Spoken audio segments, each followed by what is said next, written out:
para naman sa updates, mabuting alamin na natin kung ano ang magiging lagay ng panahon sa ilan pang bahagi ng ating bansa. Mula sa aming kasamang si April Enerio, live mula sa Pag-asa DOST. Magandang hapon sa iyo, April.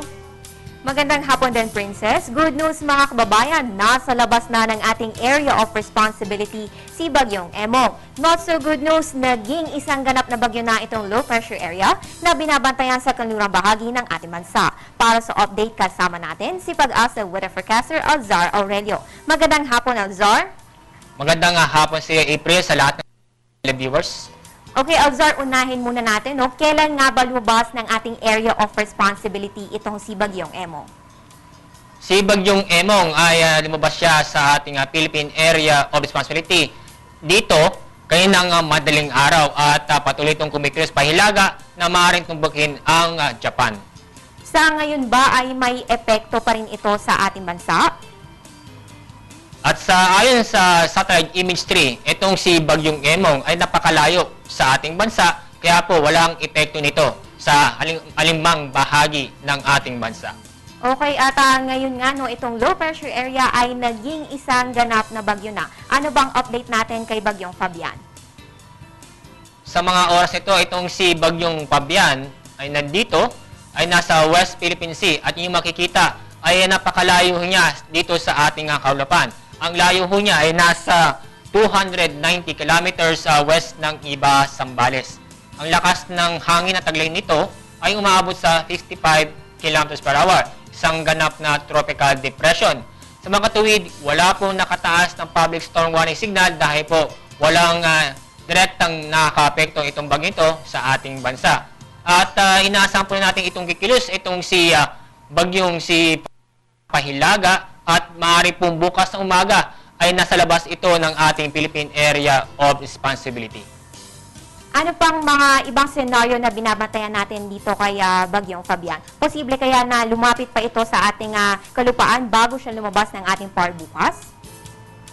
Mababang tsansa na itong si Bagyong si Fabian na ay lumapit dito sa kalupaan dahil mayroong nanatiling itong ridge ng high pressure area dito na kung saan ay iniiwasan ng isang bagyo kapag mayroong ridge ng high pressure area. Ang ginagawa ng ridge ng high pressure area o high pressure area ay naimpluwensyahan niya itong pagkilos ng mga bagyo. Kaya po mababang tsansa na ito'y tumama sa alimang bahagi nating bansa. At inaasahan natin ito'y kikilos, itong si Fabian na pahilaga na maaaring tumbukin ang China. Okay, sa ngayon naman, Alzar, ano ang aasahan natin lagay ng panahon sa mga susunod na oras?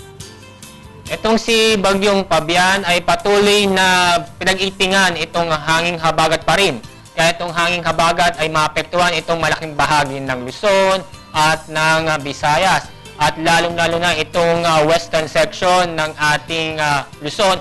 At nang nakikita, mayroong mga dilaw at pula dito sa bandang Palawan. So nakakaranas po dyan na malakas na kaya inasahan pa rin natin may mga moderate to occasionally heavy rains dito sa western section ng Luzon kasama Metro Manila at ganoon din sa Palawan kung saan sa mga oras nito ay may mga pag-uulan.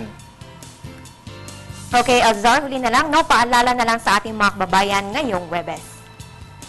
Sa araw nito, kahit po walang nakataas ng public storm warning signal, ay maalon po ang ating mga karagatan dulot ng hanging habagat dito sa buong seaboards ng Luzon. Kaya ibig sabihin po ay bawal na muna pumalaot o nagbabalak pumalaot ang ating mga isda.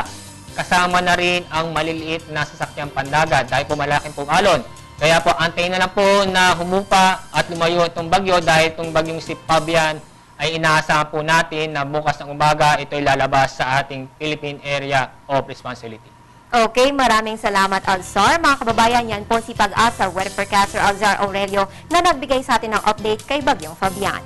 Sa iba pang balita, mga kababayan, nakataas pa rin po ang gale warning sa mga seaboards ng Luzon. Kasama dito ang western seaboards ng Luzon kung saan nakaranas po tayo ng mga pag-ulan dulot ng hangin habagat. Makaranas po tayo ng rough to very rough sea condition at maaaring umabot sa 3.4 to 5 meters ang taas ng mga alon. Ang lakas ng hangin ay 52 to 68 kilometers per hour o 28 to 36 knots. Kasama po dito ang mga baybayin ng Ilocos Sur, La Union, Pangasinan, western coast ng Ilocos Norte, Zambales, Bataan, Metro Manila, Cavite, Mindoro Occidental at Palawan. Kasama rin po ang northern, eastern at southern seaboards ng Luzon na nakakaranas rin po ng mga pag-ulan dulot ng hanging habagat. Makaranas po tayo ng maalon hanggang napakaalon na kondisyon ng karagatan na maaaring umabot po ang taas ng alon sa 3.4 to 4.5 meters. Ang lakas ng hangin ay 52 to 63 kilometers per hour o 28 to 34 knots. Kasama po dito ang mga baybayin ng Batanes, Calayan, Babuyan, northern coast ng Cagayan, northern coast ng Ilocos Norte, Isabela, eastern coast ng Cagayan, Aurora, sa mga probinsya po ng Camarines, Catanduanes, Albay, Sorsogon, Quezon, kasama na ang Polillo Island, at sa Mindoro Oriental. Kasama rin po ang Romblon, Masbate, Buyas Island, at Batangas. Inaabisuhan po ang ating mga kababayang mangingisda na delikado ang maglayag dahil sa hindi maganda kondisyon ng ating karagatan. Samantala, narito naman ang pagtaya ng panahon sa mga pangunahing lungsod ng Pilipinas. Unahin po natin sa Luzon. Pinakamataas na sa Maylawag City na may 25 to 31 degrees Celsius at pinakamababa naman sa Baguio City na may 16 to 23 degrees Celsius. Punta naman po tayo sa Visayas, mataas na sa Metro Cebu na may 25 to 32 degrees Celsius at mababa naman sa Tacloban na may 24 to 32 degrees Celsius. At sa Mindanao, mababa na po sa may Cagayan de Oro na may 24 to 32 degrees Celsius at mataas naman sa Zamboanga na may 25 to 34 degrees Celsius. At mga kababayan, ugaliin po mag-monitor sa lagay ng panahon, kaya para lagi ka updated, follow us on Twitter, like us on Facebook, at bisitahin ang aming website. At yan ang pinakauling balita mula dito sa Pag-asa DOST. Para sa Telebisyon ng Bayan, April and Neryo.